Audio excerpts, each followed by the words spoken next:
To know पहला प्यार कब हुआ था? हाँ, पहला प्यार। हाँ। पहला प्यार, उफ, बहुत जोर का हुआ। वैसे तो मुझे बहुत प्यार हुए और सब बहुत जोर के हुए हैं।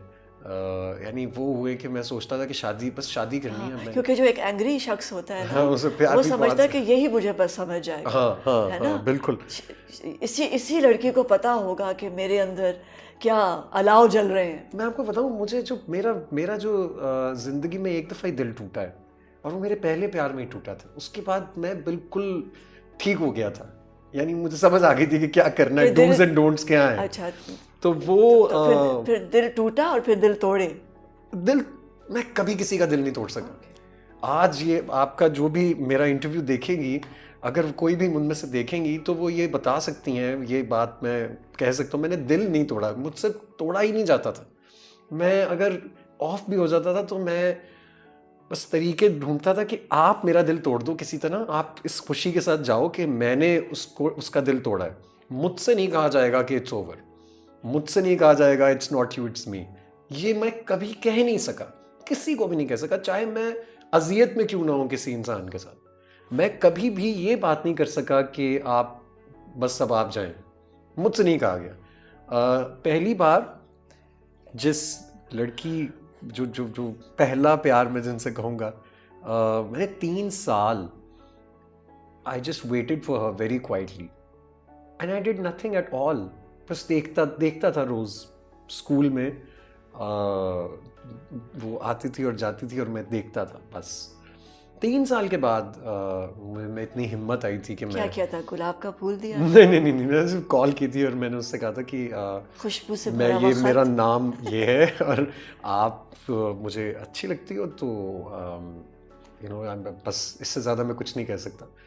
And thankfully she was receptive. वो उन्होंने कहा कि ओके ठीक है, we can think about it but let's start with being friends first.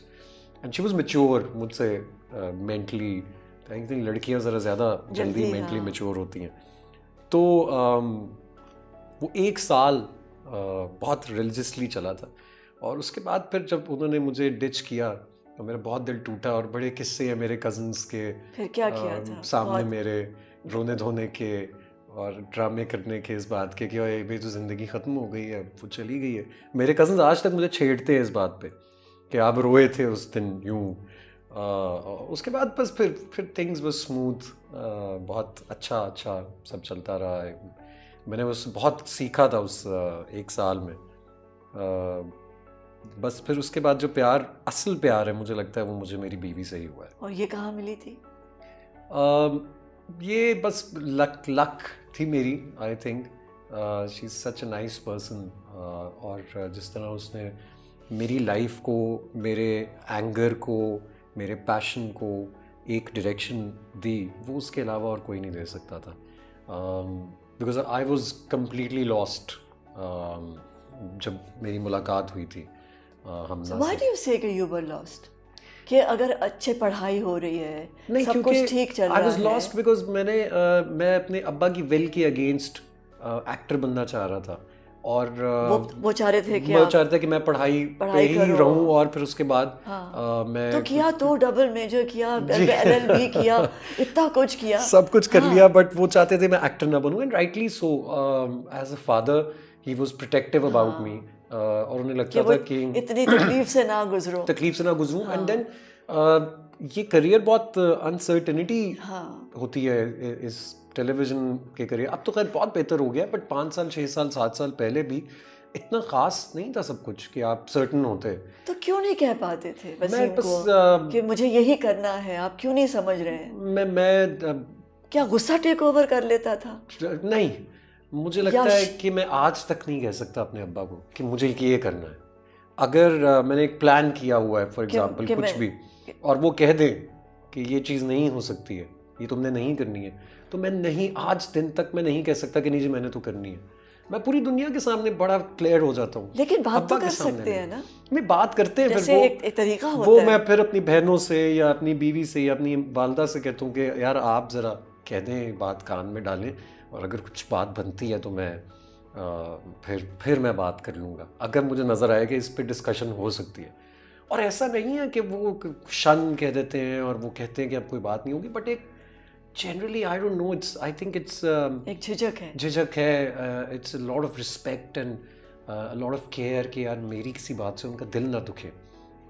Like I said, बहुत सी चीज़ें देखिए, हर जनरेशन में ट्रेंड्स, चीज़ें, ख़यालात चेंज होते हैं.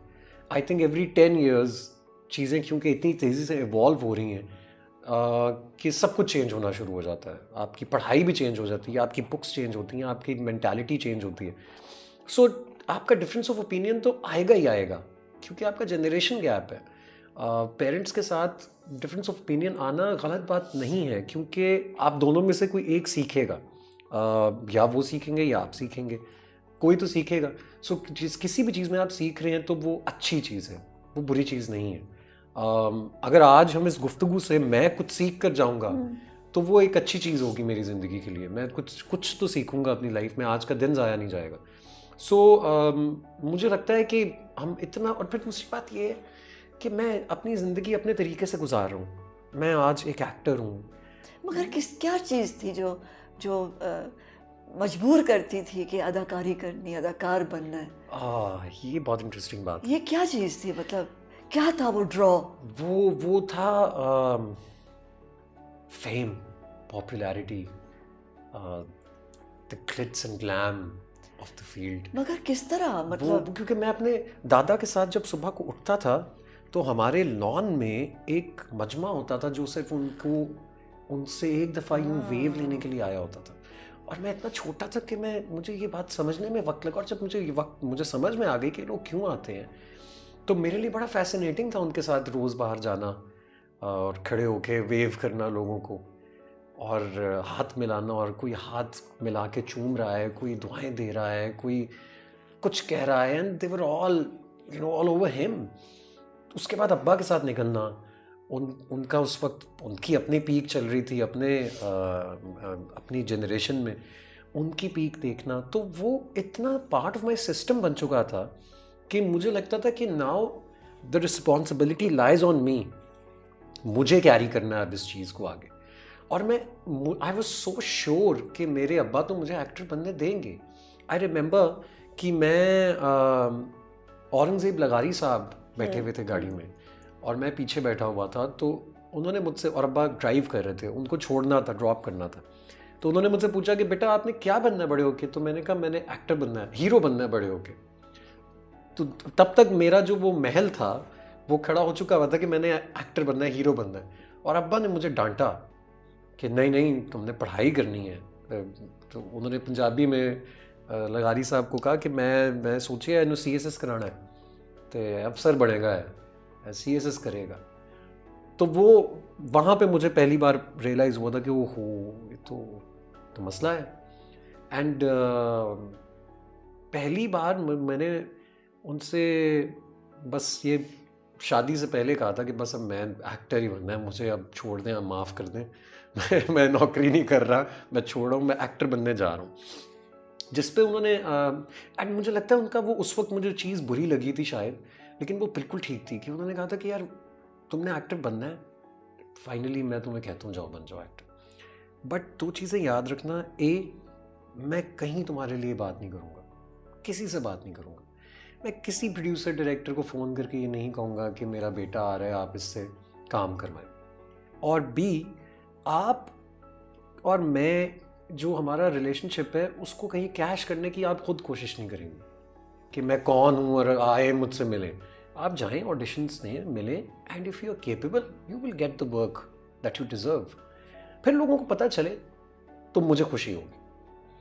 तो आई थिंक वो शुरू के 2-2.5 साल जो मुझे बहुत धक्के पड़े, और मैं बहुत मेरा एंगर. और बीवी ने कैसे कहा कि हाँ जाओ? आप वुड यू बिलीव इट कि एक सिक्योरिटी में रह रहे हैं, रेगुलर लाइफ है. मेरी बीवी हाँ. ने ही मुझसे कहा कि जाओ.